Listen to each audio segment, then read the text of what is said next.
Mesmo com a estabilidade política e econômica, o ano de 2016 foi positivo para o agronegócio. Sobre esse assunto, eu converso a partir de agora com José Carlos de Lima Júnior, consultor especialista no agronegócio. José Carlos, por que esse ano foi aí positivo para esse setor? De certa maneira, 2016 acabou dando sequência a um câmbio alto que teve início principalmente a partir de 2015. Então, em 2015, quando o câmbio fechou aí a taxa de R$ 3,90, nesse ano ele permaneceu numa média de R$ 3,30.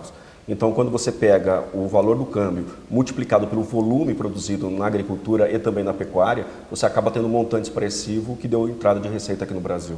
Quais foram os setores que se destacaram positivamente, né, em relação à produção, em relação às exportações, né, à rentabilidade? De algumas maneiras, algumas cadeias produtivas foram muito mais beneficiadas.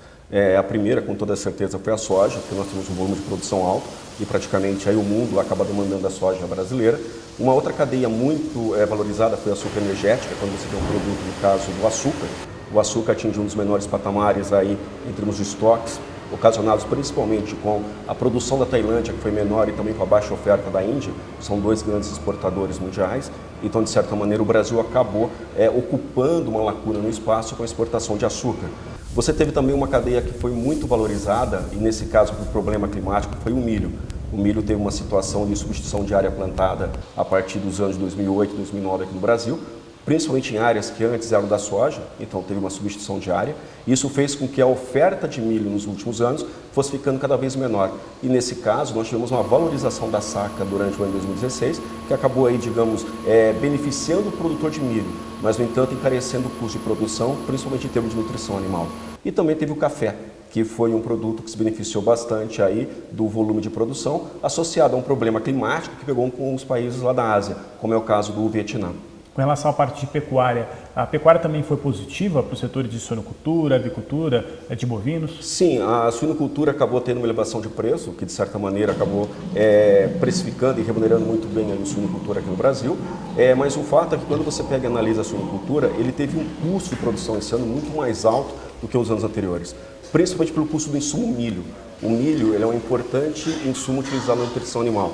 Então, de certa maneira, o preço do milho, quando muito alto, acaba impactando o custo de produção de avicultura, bovinocultura e também aí da suinocultura. Então, de certa forma, aves, suínos e bovinos acabaram tendo um custo de produção muito mais alto. Até por razão como essa, você acabou presenciando aqui no Brasil várias granjas, tanto de aves quanto de suínos, colocando menos animais, no caso de aves, no caso de recompor as suas granjas com novas aves, e as matrizes, as fêmeas suínas, aí na recomposição dos plantéis. E também acabou impactando a parte de povoamento da bovinocultura, quando você considera o preço pago pelo bezerro, porque aí no caso a gente teve um valor alto e de certa maneira os preços foram caindo ao longo do ano, exatamente porque o produtor, dado o próprio custo de produção, ele acabou fazendo a opção de povoar menor a sua pecuária. Um ponto importante a se destacar em meio a tudo isso que a gente comentou é em relação à parte de crédito.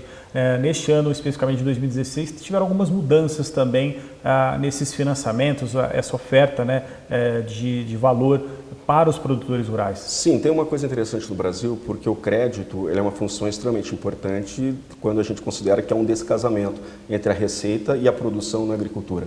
Primeiro, o produtor ele faz um investimento na terra, faz um investimento em todos os tratos culturais adequados, portanto, ele tem uma despesa direta. E só quando o produto dele está pronto, quando a safra está efetivamente feita, é que ele vai comercializar e vai ter, então, a tua receita. Então, esse descasamento da receita com a despesa faz com que o crédito agrícola seja fundamental para o funcionamento do agronegócio. E, nesse sentido, o crédito no Brasil sempre foi predominantemente público, ou seja, tem origem no setor do Estado e é operacionalizado no Brasil pelo Banco do Brasil, em sua maioria, e você tem o BNDES como agente fomentador nessa oferta de crédito. O fato é que, como o Brasil passou por uma situação de endividamento, essa oferta ficou menor. Então, a pouca oferta que nós tivemos no Brasil, ela estava muito mais cara quando você considera não só o risco de mercado com toda uma situação de recessão, mas também o próprio custo quando você observa, por exemplo, a taxa de juros que era paga. Quando a gente considera que a média da taxa Selic ao longo do ano girou em torno de 14%, você acaba verificando o risco mais a taxa de juros e uma oferta de crédito menor acabou encarecendo para o produtor.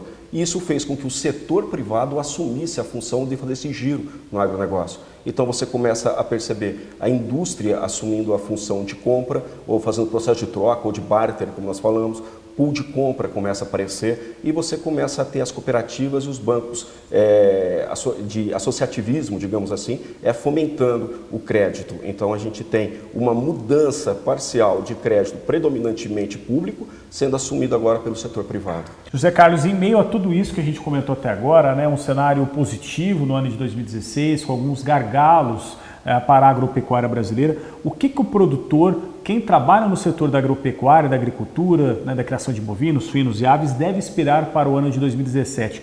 O setor deve continuar um pouco meio desgarrado ainda dessa crise política e econômica que o Brasil deve permanecer ainda no próximo ano? Na verdade, o setor ainda vai sentir os impactos dessa indefinição política, porque tem um desdobramento econômico quando você considera a incerteza e a taxa de juros paga. Então, por esse lado, o setor ainda vai ser penalizado por essa situação.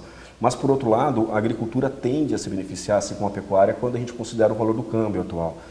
Particularmente, nós não acreditamos numa taxa de dólar muito abaixo de R$3. A gente não acredita que isso vai acontecer. Então, de certa maneira, quando você tem um volume de produção expressivo e, por outro lado, você tem uma possibilidade agora de formação de pools de compra pelo setor privado, principalmente na aquisição de insumos, em sua maioria importado, você acaba minimizando o custo de produção e, de certa maneira, pode até se beneficiar com as exportações. Mas ainda para 2017, nós acreditamos que o desdobramento político, ou seja, toda essa indefinição política, ainda vai ter impacto no risco e na segurança que o produtor ele vai sentir. O caso algumas cadeias produtivas podem se beneficiar mais ou menos, a depender das condições internacionais de estoque. Nesse caso, a gente acredita que o açúcar ainda vai ter um cenário muito positivo para 2017.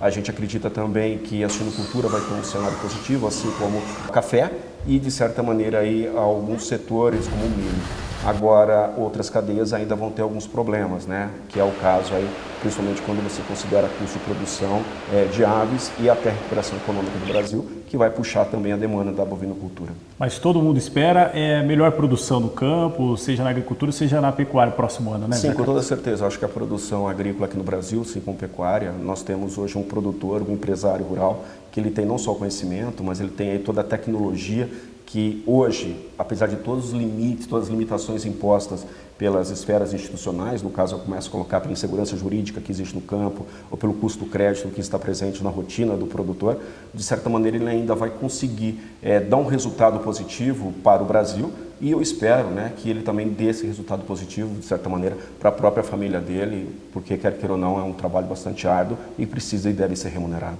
Muito obrigado. Eu conversei com o José Carlos, ele é consultor especialista em agronegócio e falou para a gente aí, fez um balanço sobre o ano de 2016 e também uma perspectiva e expectativa positiva para o ano que está vindo de 2017. E é o que a gente deseja também, boa produção na agricultura e na pecuária. Voltamos ao estúdio.